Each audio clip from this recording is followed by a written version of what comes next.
Doctor Sushil Kumar Singh, associate professor Ramswaroop विश्वविद्यालय लखनऊ, जो कभी मेरे रिसर्च स्टूडेंट भी रहे, के साथ साथ डॉक्टर राधेश्याम प्राचार्य के राय सुल्तानपुर ने 2-3 दिन पहले मुझसे वार्ता के दरमियान कहा कि आज के समसामयिक विषय कोरोना के संदर्भ में कुछ कहेंगे। चिंतन मनन के बाद मेरे विचार में जो बातें आई मैं आप तक प्रस्तुत कर रहा हूं।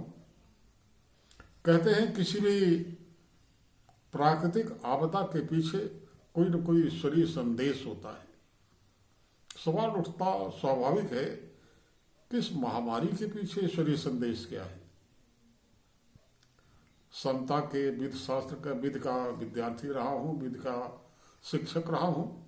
उस नजरिए से जब देखता हूं तो ये पाता हूं कि नैसर्गिक न्याय पर आधारित समता के सिद्धांत को यद्यपि विभिन्न देशों के विधि विधान संविधान के द्वारा लागू करने जाने की कोशिश की गई, लेकिन समता स्थापित नहीं हो पा रही।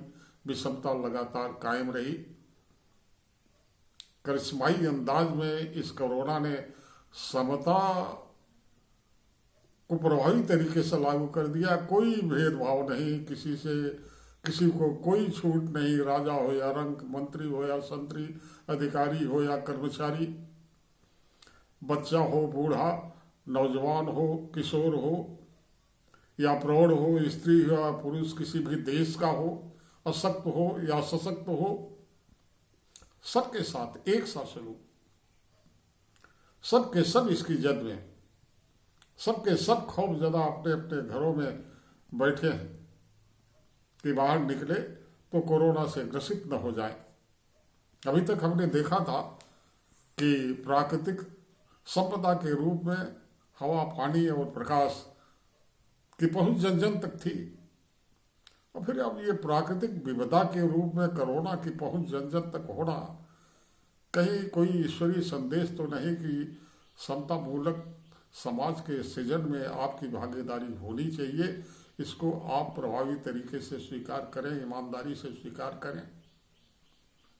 आप जानते हैं, एक डार्विन की थियरी है कि इस धरती पर जो जीव आया, अमीबा के रूप में आया, वो उत्तरोत्तर विकास के सोपान को लांघता हुआ मानव जात तक पहुंचा, मानव का विकास हुआ। और जब मानव निर्मित हो गया इस प्रकृति में, तो फिर प्रकृति ने इसके आगे किसी तरह का कोई परिवर्तन नहीं लाया, कोई अन्य प्रजाति पैदा नहीं की, चूंकि प्रकृति संतुष्ट हो गई कि हमने एक उत्कृष्ट, एक श्रेष्ठ प्राणी को पैदा कर दिया है, जिसके पास मेधा है, जिसके पास विकसित ब्रेन है, जो अपने आप में जिज्ञासु है, जिसके पास विवेक है, जो आंतरिक और बाह्य प्रकृति के रहस्यों को जान करके अपने शोध और बोध के माध्यम से अपनी उपलब्धियों को समाज के सेवार्थ लागू करेगा, जो प्रकृति के सौंदर्य को बढ़ाएगा, जो इसका रूप स्वरूप विनष्ट नहीं करेगा, जो इस चराचर में समस्त जीव जंतुओं, पशु पक्षियों, पेड़ पौधों की हिफाजत करेगा। ऐसी जिम्मेदारी उसके ऊपर इसलिए थोपी प्रकृति ने क्योंकि समूचे कायनात पर अख्तियार रखने का उसको अधिकार दिया, तो जिसका अधिकार बनता है उसके दायित्व भी होते हैं। माना कि अपने शोध बोध के माध्यम से मानव जात ने बड़ी उन्नति की, माना कि उसने तरह तरह के भोग विलास, सुख सुविधा के साधन मुहैया करा दिए, लेकिन क्या ये सही नहीं है कि उसने प्रकृति के रूप स्वरूप को बिगाड़ दिया? वो नदी नाले हो या झील हो, पहाड़ हो या पठार हो या वन संपदा हो, क्या उन सब की स्वाभाविकता, सहजता नहीं विनष्ट की? क्या वायुमंडल से ऑक्सीजन को विलुप्त होने की स्थिति नहीं पैदा कर दी? क्या सांस लेने में भी घुटन नहीं महसूस होने लगी? चलिए, विकास तो किया, होना भी चाहिए था। विकास प्रकृति का नियम है, लेकिन हद तो ये हो गई जब अपने विज्ञान और तकनीकी चमत्कारिक आविष्कार के माध्यम से प्रकृति के ही क्षेत्राधिकार में इंसान ने हस्तक्षेप करने की धृष्टता शुरू कर दी। सृजन और संहार ये प्रकृति के गुण हैं या प्रकृति के नियम हैं, जो भी हम कह लें। लेकिन हमने क्लोन बनाने शुरू कर दिए। क्लोन के माध्यम से कई जीव जंतु बना डाले और हमने इस बात की संभावना व्यक्त करनी शुरू कर दी कि क्लोन के माध्यम से अब इंसान भी बनेगा। हमने इतने मारक हथियार बना डाले, इतने संहारक हथियार बना डाले कि गुमान करने लगे कि इसी धरती का एक नहीं अनेक बार विध्वंस कर सकते हैं। कहीं सृजन और संहार के प्राकृतिक अधिकार में मानव का यह हस्तक्षेप प्रकृति को बर्दाश्त नहीं हुआ और उसने उसकी हैसियत, उसकी औकात बताने के लिए एक अदृश्य जीवाणु को पैदा किया जिसके सामने बेबस हो गया। आज का इंसान, आज का वैज्ञानिक, आज के शोधकर्ता, आज के बड़े बड़े राष्ट्राध्यक्ष, देखो ऐसा है, मैं मानता हूं कि इंसानियत को कायम करने के लिए इस दुनिया के इंसान ने एक अच्छा काम किया था। धर्म की अवधारणा को जन्म दिया था, लेकिन वो धर्म मानव धर्म था जिसने संवेद स्वर में स्वीकार किया कि ईश्वर एक है, हम सभी ईश्वर की संतानें हैं, ऐसे में सब भाई भाई हैं।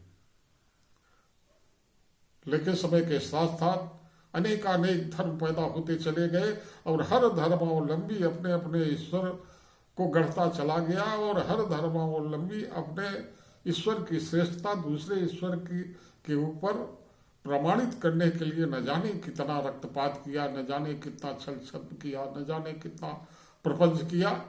इन आस्तिकों ने, इन धर्मावलंबियों ने जितने खून बहाए हैं शायद नास्तिकों ने किए हों।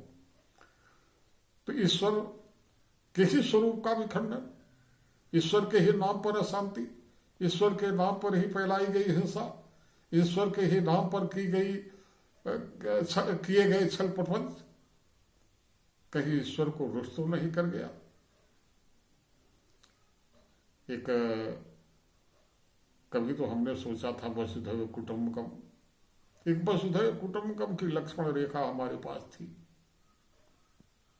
उद्देश्य था कि इसके परे न जाओ, इसके परे न सोचो, लेकिन विभिन्न जात, वर्ग, धर्म, संप्रदाय, रंग, नस्ल, क्षेत्रीयता आदि के आधार पर हमने न जाने कितने सामाजिक विभाजन कर डाले। कहीं ऐसे समाज से दूर रहने का अप्रत्यक्ष संदेश तो नहीं है सोशल डिस्टेंसिंग की मजबूरी। हम शास्त्र या शरीयत या नैसर्गिक न्याय स्वयं कहता है कि इस धरती पर इंसान आया है अपना कर्तव्य निभाने, अधिकार उसके गौड़ हैं। लेकिन हालात कुछ ऐसे हुए कि हम कर्तव्य की जगह अधिकार प्रधान समाज बना लिए, कर्तव्यों को बुलाए ताक रख दिया। नीत, रीत, प्रीत या नैतिकता या आदर्श सब हमारे अधिकार के सामने गौड़ होते चले गए। आज हम आप देख रहे हैं सफाई कर्मी, सुरक्षा कर्मी या स्वास्थ्य कर्मी जिस तन्मयता से, जिस लगन निष्ठा से, जिस कर्तव्य बोध से अपने कार्य को अंजाम दे रहे हैं, कहीं ये कोरोना की महामारी हमको इस बात के लिए अप्रत्यक्ष रूप से प्रेरित तो नहीं कर रही है कि हम आप भी इस तरह से कर्तव्य बोध में बंध जाएं, अपने अपने कर्मों का पालन करें। थे इस प्रकृति के श्रेष्ठ प्राणी, मानव श्रेष्ठ,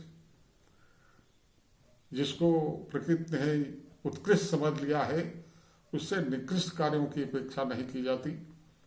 यदि आप अपनी श्रेष्ठता को भूलकर उत्कृष्टता के बजाय निष्कृष्टता की तरफ यूं ही बढ़ते रहेंगे तो इस सृष्टि की दृष्टि आपके समक्ष कभी दया दृष्टि के रूप में नहीं आएगी। कोई न कोई कोरोना हमारे आपके सामने हो सकता है, इस कोरोना का कारण पता चल जाए, निवारण हो जाए, लेकिन कोई न कोई दूसरा कोरोना हमारे सामने आता जाएगा।